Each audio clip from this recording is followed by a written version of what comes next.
Vape, yang dulu anggap sebagai alternatif yang lebih aman dari rokok konvensional, kini menghadirkan tantangan baru yang jauh lebih kompleks.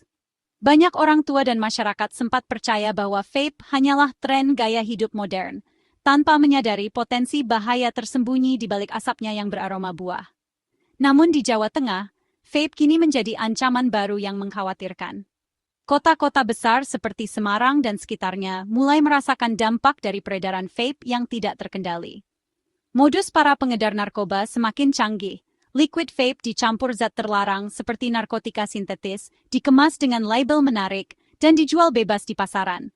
Sasaran utamanya adalah anak muda yang mudah tergoda oleh kemasan dan rasa yang unik, tanpa mengetahui bahaya yang mengintai. Investigasi lembaga anti-narkotika mengungkap peredaran narkoba terselubung lewat vape, di mana pelaku memanfaatkan celah hukum dan lemahnya pengawasan untuk menyebarkan produk berbahaya ini. Penjualan dilakukan secara terbuka di toko fisik maupun daring, memanfaatkan lemahnya pengawasan dan minimnya regulasi yang mengatur peredaran vape di Indonesia. Produk legal dan ilegal bercampur di rak-rak toko, membuat orang tua dan masyarakat umum semakin sulit membedakan mana yang aman dan mana yang berbahaya. Guru dan orang tua pun dibuat bingung, karena kemasan vape yang beragam seringkali menutupi kandungan aslinya.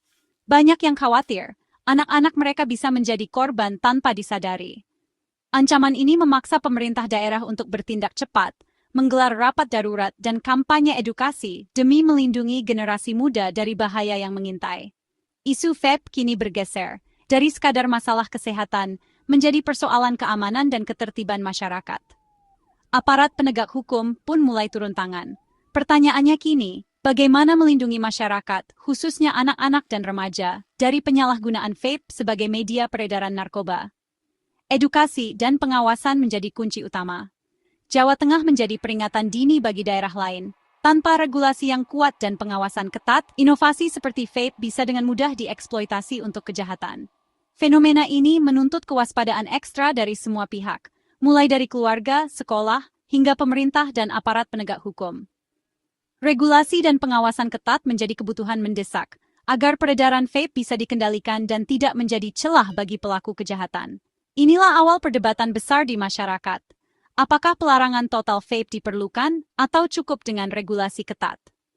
Masa depan generasi muda Jawa Tengah kini dipertaruhkan. DPRD Jawa Tengah merespons cepat ancaman ini dengan mendukung wacana pelarangan vape. Laporan dari organisasi anti-narkoba memperkuat urgensi, menunjukkan potensi penyalahgunaan vape yang masif. Para legislator menilai pelarangan sebagai langkah wajib demi menyelamatkan generasi muda dari jerat narkotika. Diskusi di Komisi Kesehatan semakin intens, menyoroti dampak jangka panjang bagi keluarga dan masyarakat. Vape dianggap pintu masuk baru narkoba yang sulit dideteksi. Sikap tegas DPRD Jateng menjadi sinyal nasional bahwa masalah ini harus ditangani serius. Melindungi generasi penerus menjadi prioritas utama, meski menuai pro dan kontra.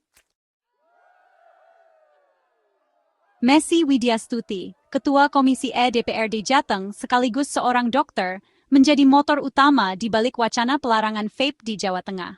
Sebagai figur publik yang juga memiliki latar belakang medis, Messi memadukan pengetahuan kesehatan dan kepedulian sosial dalam setiap langkahnya.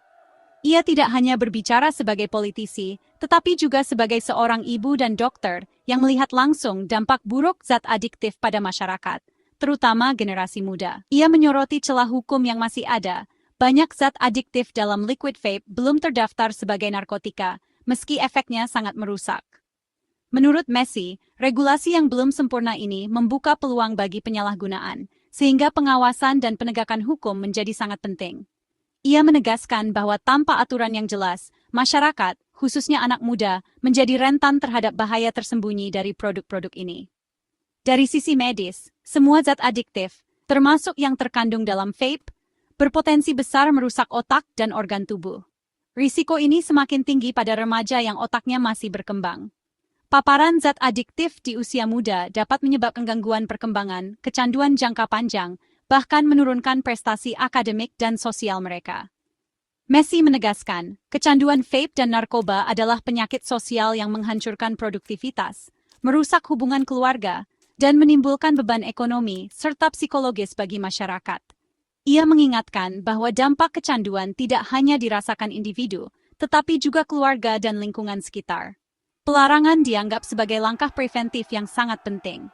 Menurut Messi, manfaat kesehatan dan sosial dari pelarangan jauh lebih besar daripada potensi kerugian ekonomi yang mungkin timbul.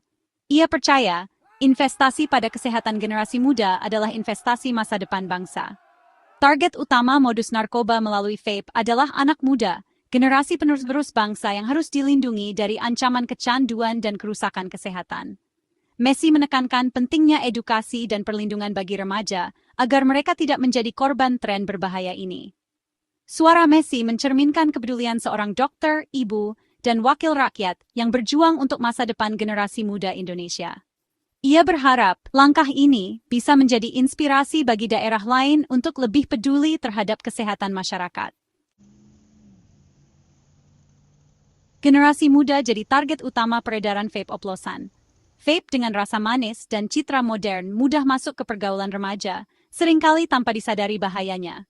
Banyak yang percaya vape aman, padahal bisa saja mengandung narkoba sintetis yang tak terdeteksi tes standar. Dampaknya mengerikan, halusinasi, kerusakan otak, bahkan kematian akibat overdosis. Dosis dan komposisi liquid oplosan tidak jelas, setiap isapan jadi pertaruhan nyawa. Paparan zat kimia di usia muda bisa merusak perkembangan kognitif dan kesehatan mental. Perlindungan generasi muda jadi landasan moral utama pelarangan vape. Negara wajib menutup pintu gerbang kehancuran bagi anak-anaknya. DPRD Jateng mengimbau pelaku industri vape untuk mulai beralih ke usaha lain. Keuntungan dari produk berisiko tinggi dan rawan disalahgunakan dinilai tak sebanding dengan dampak sosialnya. Pemerintah siap memfasilitasi transisi ke sektor yang lebih aman dan konstruktif. Meski berat bagi pelaku usaha, evaluasi ulang jadi keniscayaan saat produk terbukti jadi alat kejahatan.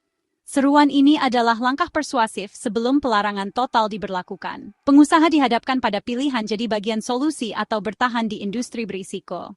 Masa depan industri vape kini dipertaruhkan. Komunitas pengguna vape menolak pelarangan total, menuntut keadilan. Mereka menilai pelarangan menghukum semua pengguna karena ulah segelintir oknum. Vape dianggap pilihan pribadi, bahkan alat bantu berhenti merokok tembakau. Analogi mereka melarang pisau dapur karena ada yang menyalahgunakannya. Mereka menuntut penegakan hukum pada pelaku kejahatan, bukan pelarangan alatnya. Kebijakan ini dinilai diskriminatif, mengabaikan hak individu yang bertanggung jawab. Pengguna vape meminta pendekatan proporsional, bukan pukul rata. Fokus harus pada pemberantasan pengedar narkoba, bukan mengorbankan hak ribuan pengguna legal. Industri vape berkontribusi pada pendapatan negara lewat cukai.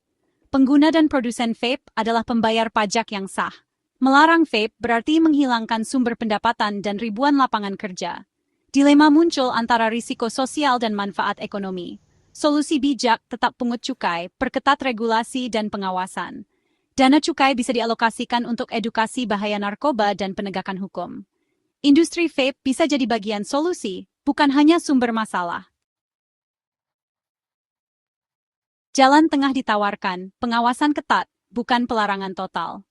Balai Pengawasan Obat dan Makanan dan Badan Narkotika Nasional harus bersinergi mengawasi liquid vape. Setiap produk wajib uji laboratorium dan registrasi resmi. Konsumen bisa membedakan produk legal dan ilegal, mempersempit ruang produsen oplosan. Penegakan hukum difokuskan pada produsen dan distributor ilegal. Regulasi penjualan diperketat.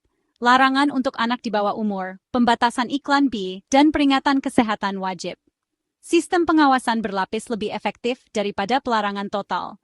Solusi ini melindungi masyarakat tanpa mematikan industri dan hak pengguna bertanggung jawab. Perdebatan pelarangan vape di Jawa Tengah bukan sekadar soal boleh atau tidak, melainkan pertarungan antara perlindungan kesehatan publik dan penghormatan terhadap hak individu.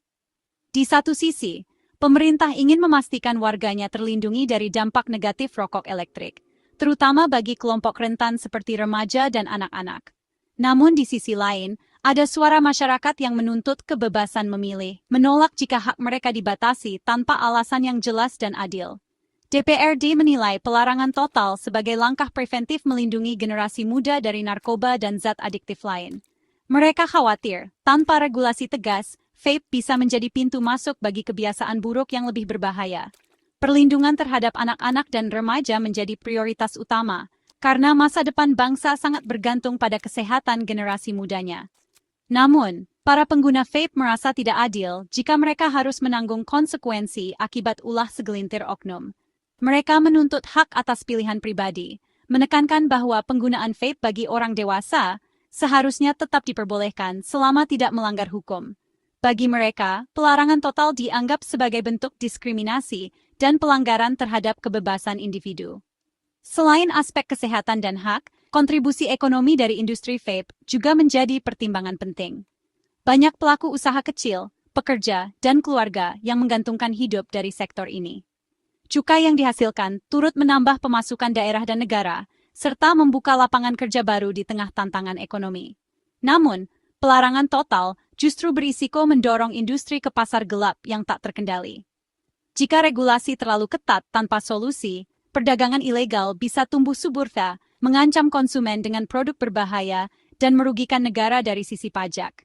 Karena itu, solusi terbaik bukanlah hitam putih. Diperlukan kompromi melalui pengawasan dan regulasi ketat agar produk yang beredar aman dan terkontrol. Pemerintah, pelaku usaha, dan masyarakat harus duduk bersama mencari jalan tengah yang adil. Sinergi antar lembaga, regulasi penjualan yang jelas, serta edukasi kepada masyarakat menjadi kunci utama. Edukasi penting agar masyarakat paham risiko dan manfaat, serta mampu membuat keputusan yang bijak.